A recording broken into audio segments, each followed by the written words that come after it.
Shalom, shalom, bien-aimés dans le Seigneur. Je vous salue tous au nom suprême de Jésus-Christ de Nazareth. Bien-aimés, je ne serai pas longue sur cette exhortation, mais c'est quelque chose qui actuellement bouillonne dans mon cœur. J'aimerais partager cela avec toi. Il est écrit dans Matthieu 6, 21, « Car là où est ton trésor, là sera ton cœur. » Bien-aimés, ce matin, je vais parler à une catégorie de chrétiens.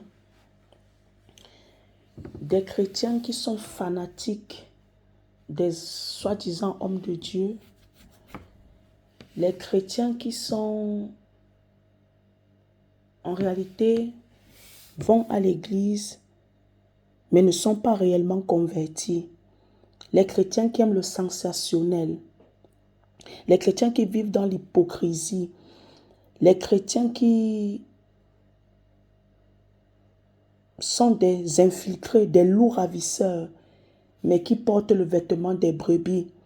Les chrétiens qui, à chaque instant, disent Amen, Amen, mais ne se soucient même pas de savoir est-ce que leur âme est sauvée. Les chrétiens qui ne cherchent pas la nourriture solide pour grandir, pour connaître, avoir la connaissance de Christ, de Jésus-Christ. Mais les chrétiens qui cherchent plus à s'attacher, à dépendre à l'homme, aux hommes, mais moins qu'à Dieu. C'est à vous que je vais parler ce matin. Vous savez, trop, c'est trop. À un moment donné de la vie, quand un homme de Dieu même commence à faire des prédications, ayant au moins le discernement, la parole de Dieu dit que lorsque l'apôtre Paul était en train de prêcher au peuple de Béret, le peuple de Béret avait la parole de Dieu, allait vérifier si ce que l'apôtre Paul disait, ça correspondait à ce qui était écrit dans la parole de Dieu. Mais nous, de nos jours, nous ne voulons plus ça. Nous ne faisons plus ça. Nous, c'est ce que le pasteur dit qui est vrai. Ce que la parole de Dieu dit là, non, ce n'est pas ça. L'homme de Dieu, c'est le ouang. Il est plus ouang, donc il connaît mieux. Des fois, même l'homme de Dieu va parler des choses que Dieu lui-même n'est même pas au courant. Mais nous allons dire que non, c'est l'homme de Dieu qui a raison. C'est l'homme de Dieu qui connaît. Il a la science infuse de la connaissance. Bien-aimé, écoute-moi. La parole de Dieu dit que les 5 ministères ont été donnés pour le perfectionnement et l'édification des saints. Pour l'œuvre. Les 5 ministères ont été donnés, non pas pour la gloire des hommes que Dieu a appelés, mais pour la gloire de l'Église, pour l'édification de l'Église, pour le perfectionnement des saints, de ceux-là qui se reconnaissent être les siens de Jésus-Christ. La parole de Dieu dit, Jésus dit dans sa parole, « Mes brebis entendent ma voix et elles me suivent. » C'est au travers du pur évangile. Mais de nos jours, on suit plus le soi-disant homme de Dieu que de suivre Jésus-Christ. Un homme de Dieu qui passe son temps, toute la prédication, c'est le culte de la personnalité. Un homme de Dieu qui passe tout son temps lorsqu'il prêche, c'est toujours je, moi, je. Il raconte sa vie privée. Mais, homme de Dieu, ce n'est pas votre vie privée qui m'a sauvé. Ce n'est pas au travers de votre vie privée que j'ai connu le Seigneur. D'ailleurs, on se connaît juste à l'église.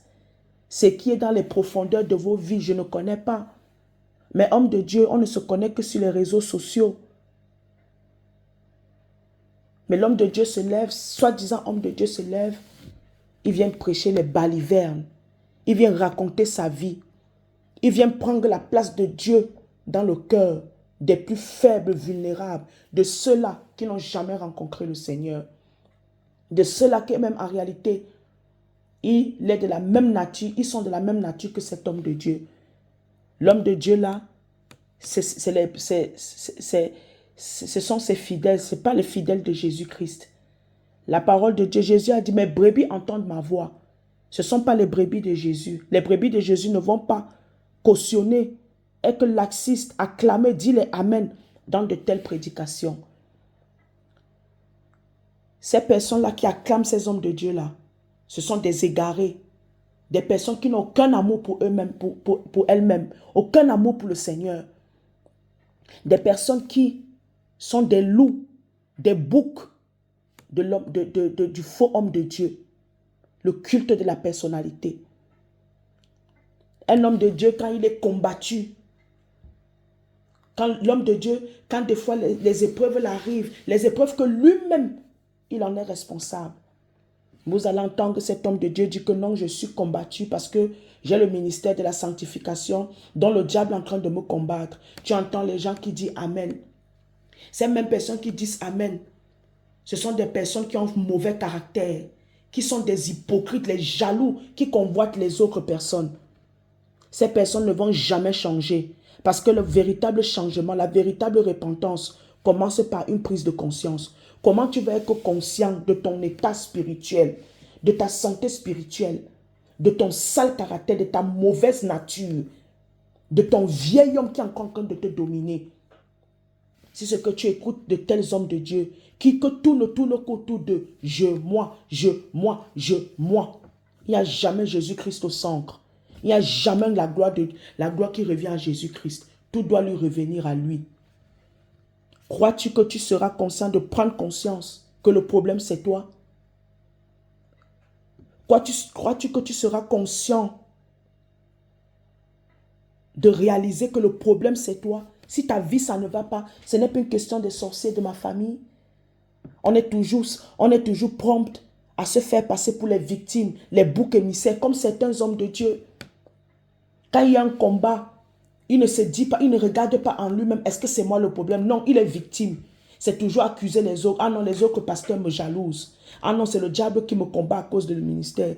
Mais en attendant, il y a les mêmes personnes qui ont le même ministère, le même appel que cet homme de Dieu-là. Ils ne sont pas combattus. Mais c'est toujours lui qui est combattu. Au lieu de se remettre en question, il va toujours se faire passer pour le bouc émissaire. Chercher toujours un bouc émissaire, une raison. Mais dans le seul but de ne pas reconnaître que lui-même il est une tare, que lui-même il a des tares, que lui-même il a des problèmes spirituels à cause de la notoriété, à cause des vues, à cause des faux abonnés, à cause des infiltrés, à cause des hypocrites spirituels. Cet homme de Dieu est en train de conduire les âmes de Jésus-Christ dans la géhenne. Pourquoi beaucoup de chrétiens demeurent avec le mauvais caractère, sale caractère? Parce que ce sont des chrétiens qui écoutent les prédications des hommes de Dieu orgueilleux, imbus de leur personne, qui s'autosuffisent. Que le Seigneur Jésus-Christ, que Dieu le Père n'a pas brisé, n'a pas taillé. Qui ne sont aucunement les disciples de Jésus. Les esclaves volontaires de Jésus. Qui sont là pour leur vaine gloire, propre vaine gloire. Qui sont là pour leur ventre. Croyez-vous que réellement, ces hommes-là vont vous donner quoi? Vont vous éclairer avec quoi? La parole de Dieu dit que l'homme ne donne que ce qu'il a reçu. Vous pensez que vous allez être perfectionné avec ce type d'homme? Vous pensez que réellement Christ va vivre en vous? Vous pensez réellement ça? L'orgueil, vous êtes rempli d'orgueil. En suivant ces hommes de Dieu-là, ils sont en train de vous transmettre leur caractère, leur mauvais esprit. Croyez-vous réellement que vous allez grandir? Croyez-vous réellement que vous allez prendre conscience? Allez devant le Seigneur. Vous repentir sincèrement. Et Dieu va changer vos vies. Pour que vous soyez la forme que lui veut que vous soyez.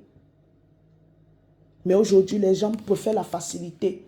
Il peut faire aller s'asseoir, crier les hommes de Dieu qu'ils vont suivre. Non, cet homme de Dieu-là, comme il parle du péché, il parle de la repentance, il parle du retour de Jésus. Non, il parle de garder la robe, notre robe blanche. Non, on ne le veut pas. On veut les hommes de Dieu qui parlent du mariage. Oui, ton mariage va être restauré. Oui, Dieu va te bénir. Je vois sur ta vie. Je vois sur ta vie. Oh, c'est ta mère qui est la sorcière de ta vie. Oh, c'est ton père. Oh, c'est ta copine. Oh, c'est ta soeur. Même jusqu'à même dire que ton enfant, même jusqu'à même dire que ton mari, ta femme, vous aimez ça. Vous aimez ça. Les messages mensongers.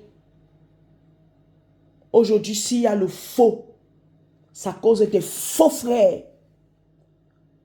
À cause qu'il y a le laxisme dans l'église. À cause qu'il y a la complaisance au sein de l'église. Voilà pourquoi il y a le faux. On a laissé ancrer le monde dans l'église. Vous entendez des hommes de Dieu qui parlent des thèmes du monde. Nous sommes une église 4x4. Oh Seigneur. Nous sommes une église 4x4. C'est écrit ou dans quel verset biblique? Vous allez me dire que est-ce que la Trinité est écrite dans l'église? Bien aimé, ne mélangeons pas les choses. C'est écrit où? C'est quoi une église 4x4? C'est quoi une église 4x4? Vous êtes 4x4 dans quoi? Parce que vous avez les vues? Parce que vous êtes en train de construire une grande maison? Parce que votre pasteur, soi-disant pasteur, est reconnu dans le monde? Parce que quoi? Vous acclamez les balivernes, les mensonges du pasteur? Parce que quoi? Vous supportez ce qui n'est pas supportable? Dans le monde où nous vivons, même au sein de l'église, ce qui est appelé mal est appelé bien. Ce qui est appelé bien est appelé mal. On acclame n'importe quoi, n'importe qui. On dit amen à tout.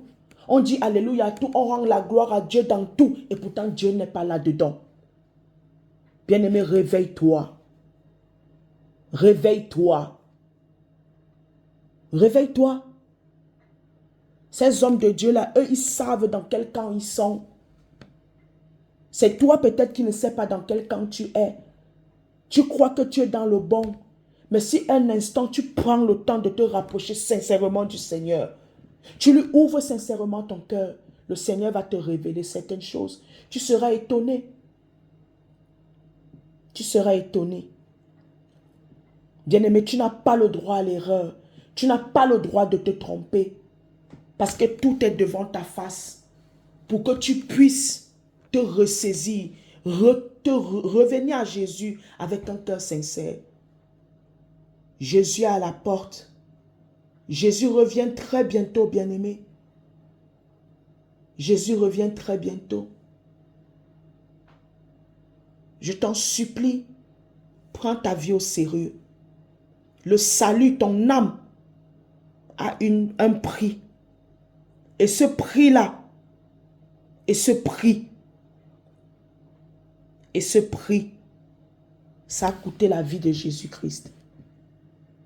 C'est au prix de la vie de Jésus-Christ. Il est mort pour ça. Il est mort pour ça.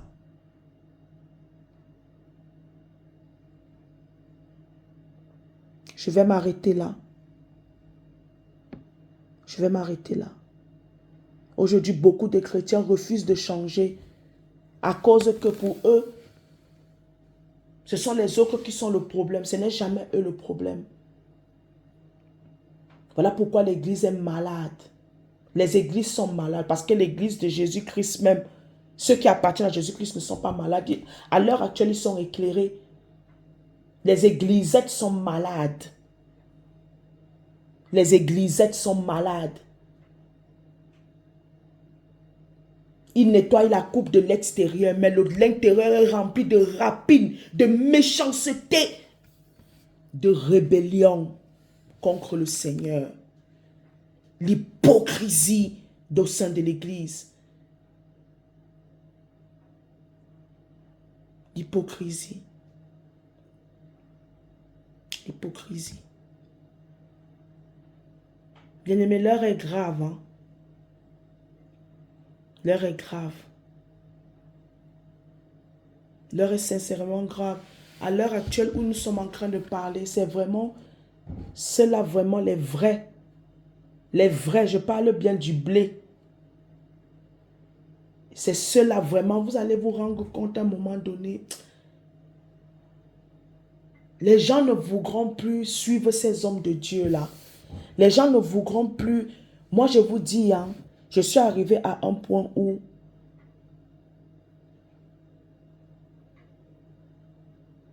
tellement que je vois que l'Église est en train de prendre un détour qui... Je me dis, Seigneur, bien-aimé, en ce moment où nous sommes, où nous sommes, c'est chacun pour soi. Ne va pas donner, ne va pas donner ton âme pour un homme. Ne va pas donner ta vie pour un homme. Le fait que tu acclames, le fait que tu dises Amen aux bêtises des hommes, de ces soi-disant hommes de Dieu. Tu es en train de tu consens ce qu'ils sont en train de faire. La parole de Dieu dit, l'apôtre Paul n'a pas pris la pierre pour lapider Étienne, mais le fait qu'il était présent, portant les manteaux de ceux qui étaient en train de lapider Étienne, les religieux qui lapidaient Étienne, les faux qui ne mettent pas la vérité, ceux-là qui lapidaient Étienne. Du moment que l'apôtre Paul portait le manteau, l'apôtre Paul a été complice. L'apôtre Paul a été considéré que lui aussi il a participé à la mort d'Étienne, à l'assassinat d'Étienne, à la lapidation d'Étienne. Oui, bien-aimé.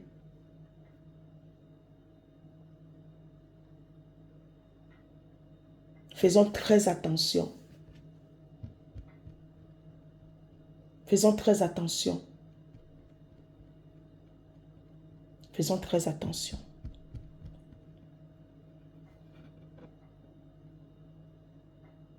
Faisons très attention. L'un n'est plus à la rigolade. L'un n'est plus aux histoires que, oh Seigneur, machin, non. Prends ta vie au sérieux. Prends ton salut au sérieux. Lorsque tu te retrouveras devant le Seigneur, tu n'indexeras pas que c'est à cause de tel, de lui, d'elle, que je suis comme je suis. Le Seigneur ne prendra pas compte de ça. Maintenant, tu peux tout changer maintenant. Pour le moment, Jésus-Christ est notre avocat. Il plaide nos causes devant le Père. Mais il y a un moment donné, Jésus-Christ va devenir notre juge, le juste juge. Il va juger les hommes.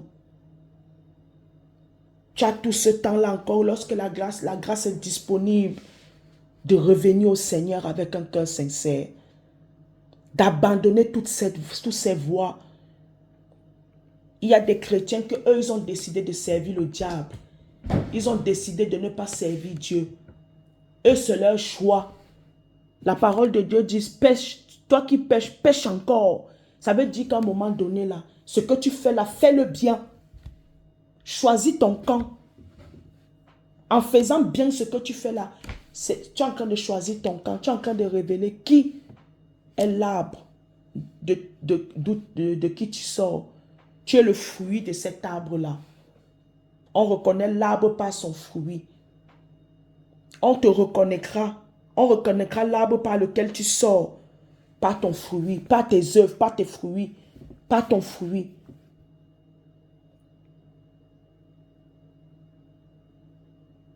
Aucun homme n'est mort pour toi si ce n'est que Jésus-Christ de Nazareth.